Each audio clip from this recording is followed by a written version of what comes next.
Hope's Unspoken. Jen lived by the unwritten rules of being single but wanting a child. Don't look at children. Don't engage with children. Don't talk about children. Don't let other people talk about their children. And don't, for the love of all that is holy, tell anyone you long for a child. A nearby suitor could be eyeing you up, biting their bottom lip at the sight of your untoned bum, lusting after your wide midriff, admiring your conical legs.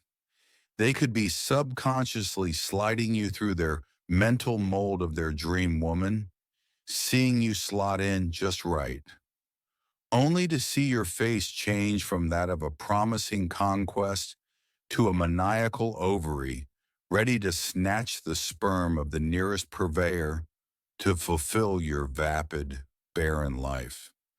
Looking at, engaging with, talking about, or listening to stories about children will, to even the most gullible testicles owner, immediately announce your desperate, ugly yearning like a tannoy in a tin.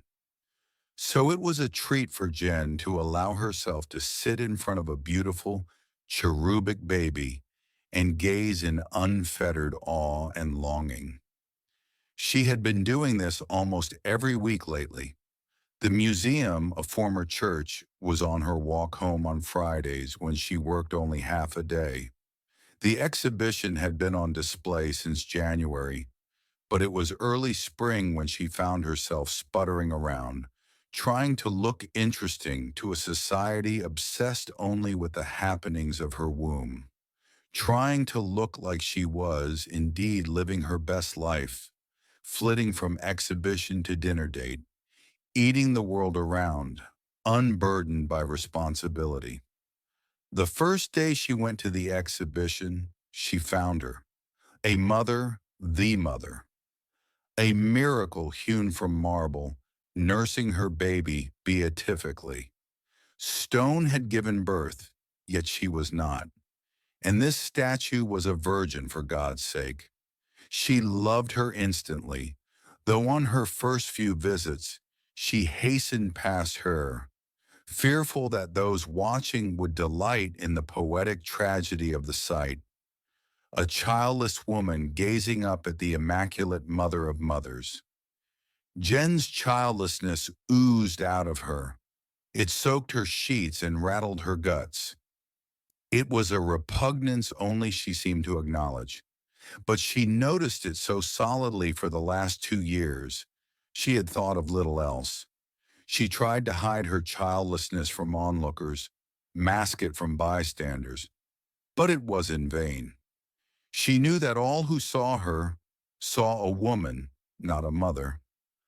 All who saw her with their modern views and progressive thoughts forgave her on sight, of course, but the flash of forgiveness was mortifying. She felt it from everyone she encountered, everyone but him. He was wiry and sort of ugly and smelled of the kind of sports deodorant that reminds everyone of sweat. He looked at the statue, looked at Jen, then back at the statue and screwed his face quizzically. "Is she bumming you out?" he asked with a raspy voice that sounded like an old lady who claims that smoking is what's keeping her alive. "Excuse me?" Jen replied after checking her empty peripherals.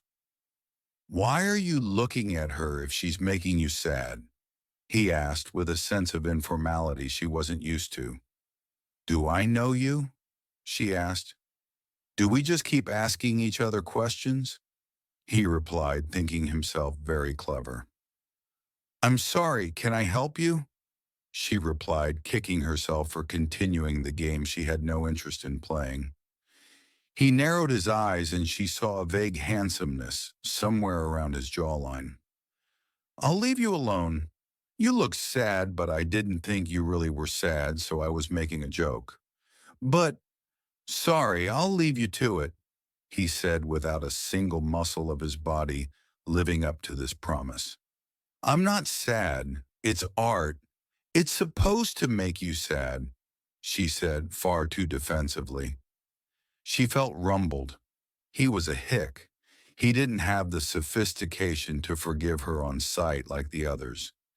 It reminded her of the time when she, a serious teenager, was asked by a child why her face was all dots, and how the adults comforted the uninjured child but not her. Is it? He asked with what seemed like genuine curiosity. It's art, she repeated knowingly, the upper hand. I always find the stone ones so creepy. It's because they don't have eyelashes. They should use cat hair or something, or fake eyelashes. He meandered, seemingly unaware that Jen was winning. You've lovely eyelashes, Jen said, and brought her purse to her mouth, hoping to vomit the words into it instead of the ether.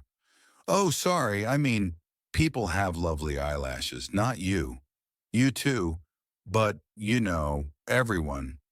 He smiled and she fell in love with him momentarily, the way she fell in love with everyone with a vas deferens momentarily these days. They're fake, he said, smiling proudly at his stupid joke. So why does this make you sad? She thought for a moment, thought about wanting to be a statue, to be frozen, voiceless, heartless, childless, but nursing another statue. She hated him. She felt naked. She wanted to run, but was gripping to the galloping high horse she hoped he was aware of. She was going to make him run. She had a superpower for repelling. Because I want a baby, and she has one, she said, more quietly and tenderly than she had planned. Ah, he replied flatly. She waited for him to shuffle his feet, to check his watch, to answer his phone. She could sense him planning his apologetic escape. She felt him admonish himself for his uncouth lack of awareness, for missing the sillage of her childlessness. He seemed to be gathering himself, the years of manners beaten into him flooding to the front of mind, seeking ground after this calamitous misstep. How to politely, stoically, apologetically extricate himself from this hideous interaction. Well, if you think that baby's great, wait until you see the size of the horse some soldier guy has in the next room. Come on, I'll show you, he replied, his smile softer but warmer.